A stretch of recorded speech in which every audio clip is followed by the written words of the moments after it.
Bonsoir les amis fratelli Juventini, bienvenue dans cette vidéo d'analyse débrief, une vidéo qui va être un peu différente des autres, hein. Tout simplement, j'ai rien à vous montrer, j'ai pas de matériel à vous montrer.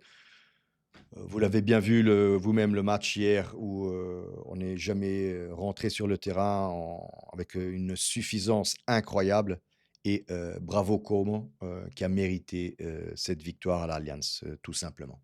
Mais avant de démarrer la vidéo, comme toujours, commentez, abonnez-vous et likez la vidéo. Euh,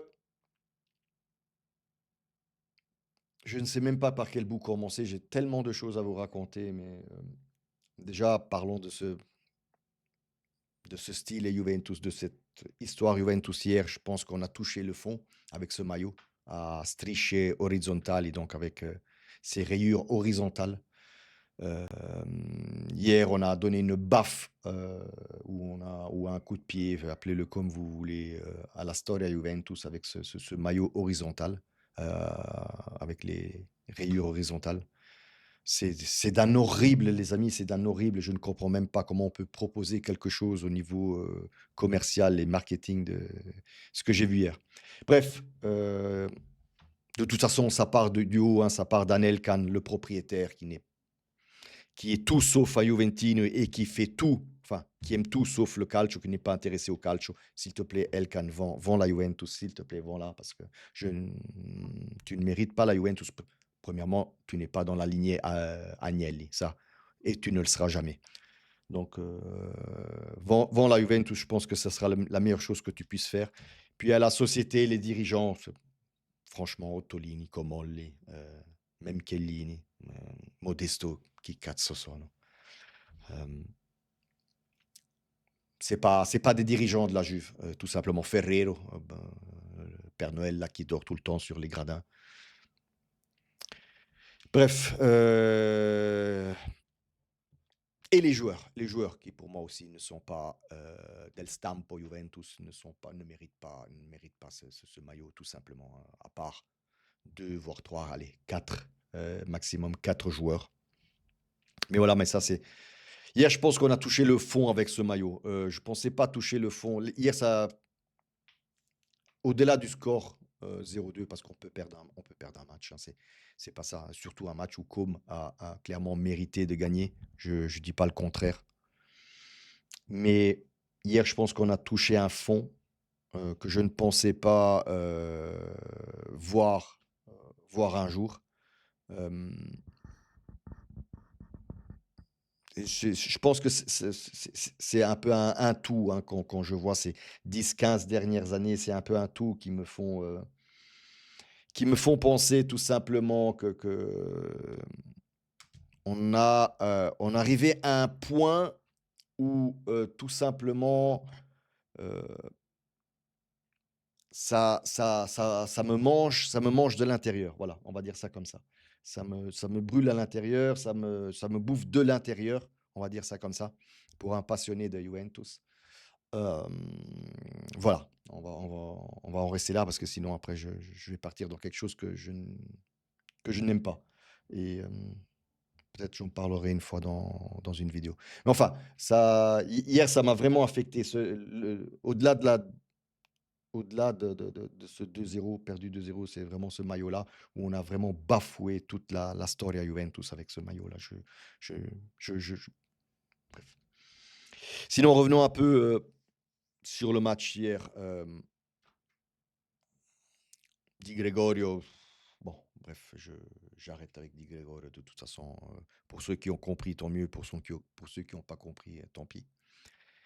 Je pense que ça lui ferait bien de rester sur la tribune d'ici fin de l'année, donc, ou d'aller sur le banc d'ici fin de l'année. Je pense que ce gars-là, on ne le récupère plus. Mentalement, je pense il n'a pas cette personnalité. Encore une fois, Spalletti l'a dit, personnalité, caractère, de remonter la pente.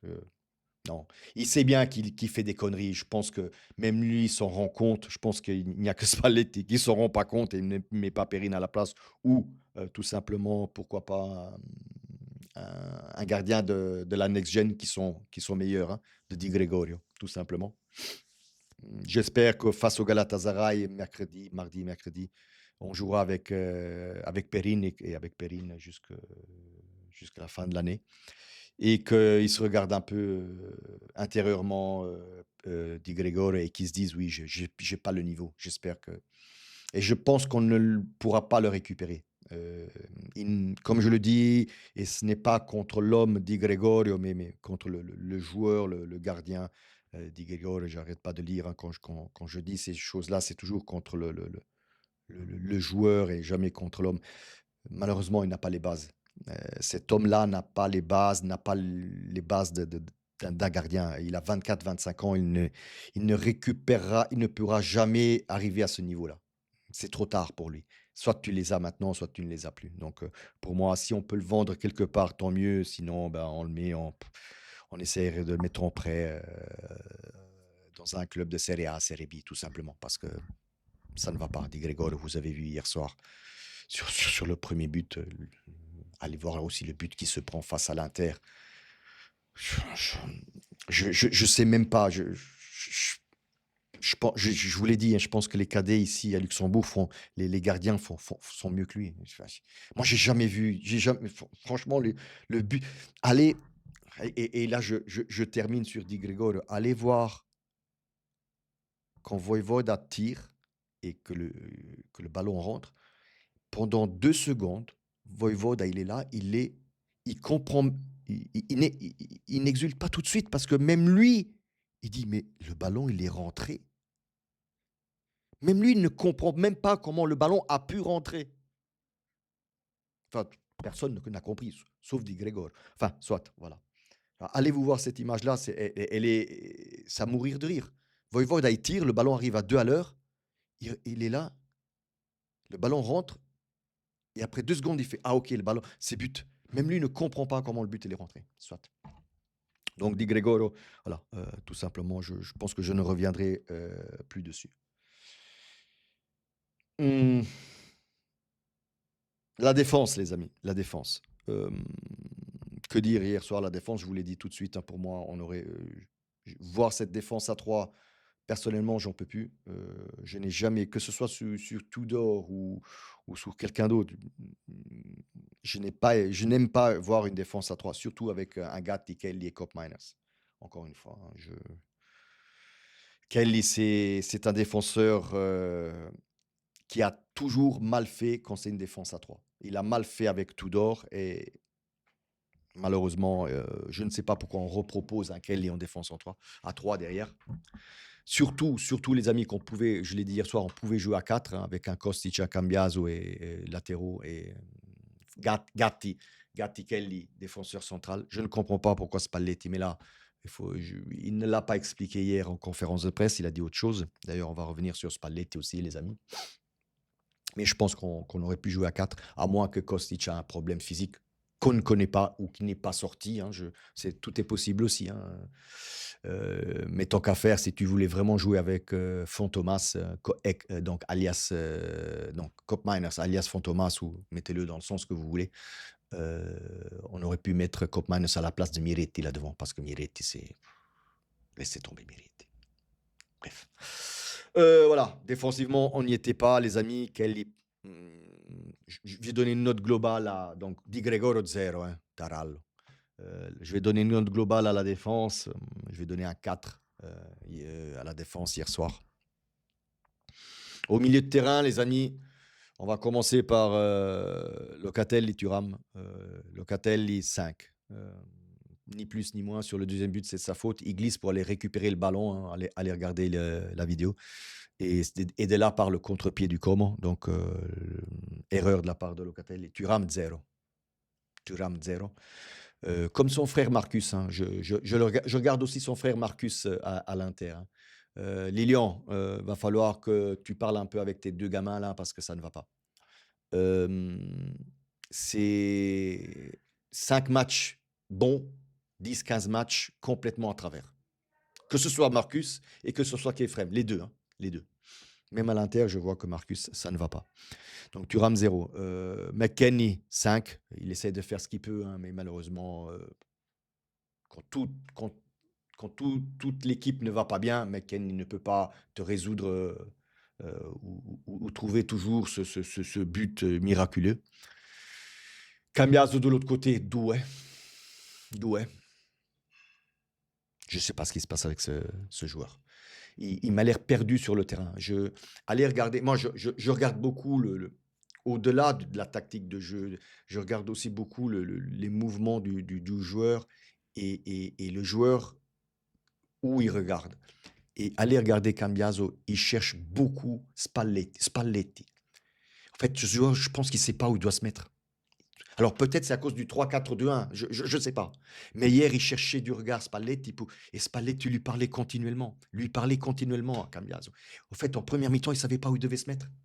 Il savait pas s'il devait aller au devant, derrière, s'il devait faire le cross de l'autre côté.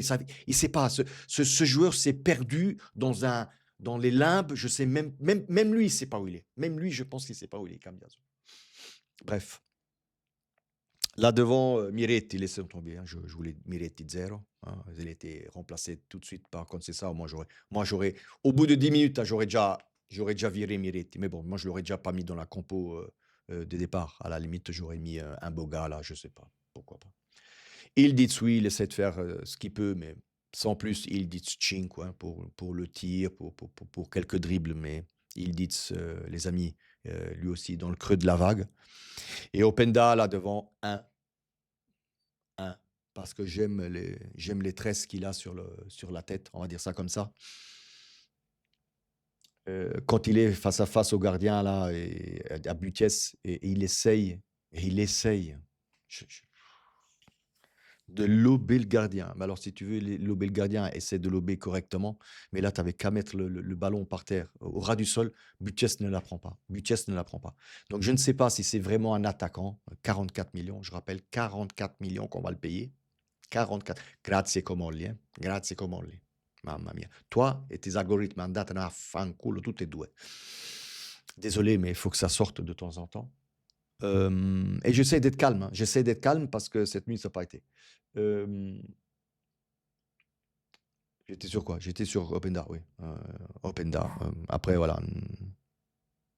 Les remplaçants, n'en parlons pas. Boga, il a joué très peu. Euh, Conceição, encore lui, ne lève jamais la tête, ne fait jamais un centre comme il faut. Enfin, ou du moins, il fait des centres, mais on a des attaquants qui dépassent pas le 1,70 m. Bref, compliqué, les amis. Donc, encore une fois, je le dis, on mérite cette défaite. Mais encore une fois, au-delà de cette défaite, c'est un tout qui ne va pas. Euh, les joueurs ne méritent pas ce maillot.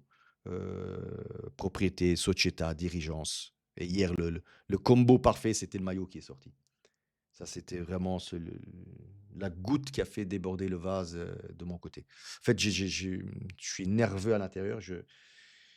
Ça me bouffe de l'intérieur de voir ça. Voilà. Sinon, revenons à Spalletti, les amis. Ouh, vidéo. Non, ça va. 13 minutes, ça va. Pour moi, lui, il a complètement loupé cette compo de départ. Je n'aurais jamais, encore une fois, je le redis, je n'aurais jamais joué à 3. À moins qu'il y a vraiment un problème avec Kostic, que je ne vois pas, puisqu'après, il l'a quand même mis dedans, hein, en deuxième mi-temps. Ce que je n'aime pas de Spalletti, c'est, voilà, oui, j'ai voulu faire reposer Kenan. Il sort à 8 minutes de la fin. À quoi ça sert de sortir Kenan à 8 minutes de la fin, franchement? Tu es sur le 2-0. Alors, bref. Si tu veux vraiment faire reposer Kenan à la mi-temps, tu enlèves Kenan, tu mets Boga à la place, qui donne un peu plus de dynamisme, ou qui essaye, du moins, de donner un peu plus de dynamisme. Sinon, voilà, Spalletti hier ne m'a pas plu.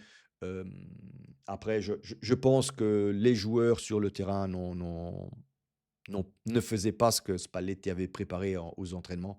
Parce que déjà, au-delà du but, hein, mais déjà dans les 10 premières minutes, Spalletti n'était pas content du tout des joueurs et de comment ils se comportaient sur le terrain. Il y avait quelque chose qui n'allait pas et il gueulait, il a gueulé pendant 10 minutes. À la fin, il était dépité, hein, tout simplement.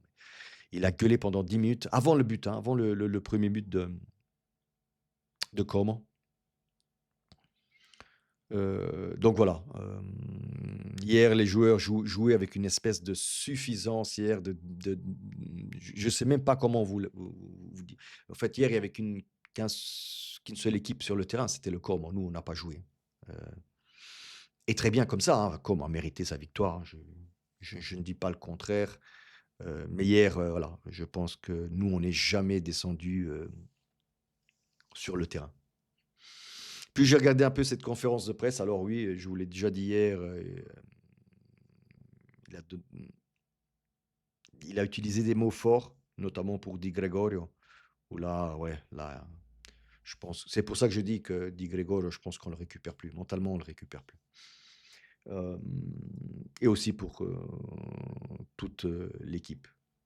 Clairement, il a dit. Je pense qu'il vient de hier, en conférence de presse après le match, post-match, c'est la première fois, les amis, où je vois un Spalletti vidé, vidé et dépité. Je pense qu'il se rendait, quand il est arrivé en novembre, il se rendait pas compte de ce qui se passait à la Juve. Et au fait, je revois ce canevas-là, maintenant que j'y pense, on a eu 3 entraîneurs ces 2 dernières années, Motta, Tudor et Spalletti. Hype pendant 3-4 mois, descente. Tudor, hype quand il est venu après Motta, il nous a qualifiés en 4e et puis descente. Maintenant Spalletti, hype, on a fait des beaux matchs et puis redescendre redescendre vers les enfers. C'est vrai que dernièrement, les 4-5 derniers matchs, on voit bien qu'il, comme je l'ai dit toujours, il y a un dessin autour de la Juve. D'ailleurs, je viens de voir Napoli-Atalanta. Mamma mia, les amis. Mamma mia, Napoli-Atalanta. Les erreurs d'arbitre. Moi, je serais un Napolitain, un tifoso de Naples. Je ne comprends toujours pas comment on a pu annuler le 2-0. Mais quand je vous dis que les arbitres sont nuls en Italie, les arbitres sont vraiment nuls aux Italiens. Puis la VAR qui intervient alors qu'elle ne doit pas. Quand elle doit intervenir, elle n'intervient pas. Bref, bon, laissons tomber. En tout cas, Atalanta vient de gagner face à Napoli. Donc, on se retrouve aussi à 1 point derrière l'Atalanta. Donc, il y a Roma, non, pardon, il y a Napoli, Atalanta, Juve, Como, Roma, Juve, Napoli, Atalanta. 5 équipes pour 2 places. Et c'est vrai, merci à, je ne me rappelle plus quel abonné hier. C'est vrai que même si la Roma se qualifie, gagne l'Europa League, il ne faut pas qu'elle soit parmi les 4 premières. Sinon, ça ne libère pas une place, en fait, en gros. Désolé, je me suis trompé hier soir. Bref, j'ai perdu le fil. Donc, je disais Spalletti, donc le hype, et ça redescend. Donc, quelque part, s'il y a ce canevas enfin, un peu répétitif, quelque part, il faut se poser les questions. Est-ce que c'est l'entraîneur qui est fautif là-dedans ou c'est la società et les joueurs qui sont présents? Je pense qu'on peut dès aujourd'hui scagionare, comme on dit, les entraîneurs, c'est-à-dire mettre les entraîneurs de côté et se poser des questions sur les dirigeants et les joueurs, qui ne sont pas du tout, mais je dis du tout, au courant où ils ont atterri à la Juventus. Un comme Oli ne sait pas, enfin, bref, laissons, laissons Comoli s'amuser avec ses algorithmes. Il fait ça très bien sous Excel. Ottolini, je ne sais pas ce qu'il vient faire. Modesto qui vient du Monza. Manco lui. Chiellini, peut-être, mais il n'a pas les épaules. Il n'a pas les épaules dans cette dirigeance de faire quoi que ce soit. Et puis on a les joueurs, les amis, puis on a les joueurs tout simplement qui ne méritent pas le maillot, à part, comme je l'ai dit en tout début de vidéo, à part 3-4 giocatori, 3-4 joueurs qui, qui peuvent, je vais dire, éventuellement jouer à la Juve. Les autres, tu peux tous les renvoyer et les vendre et les mettre en prêt quelque part. Serie B, Serie C, Serie D même. Oui, les amis, vidéo un peu différente de mes autres vidéos.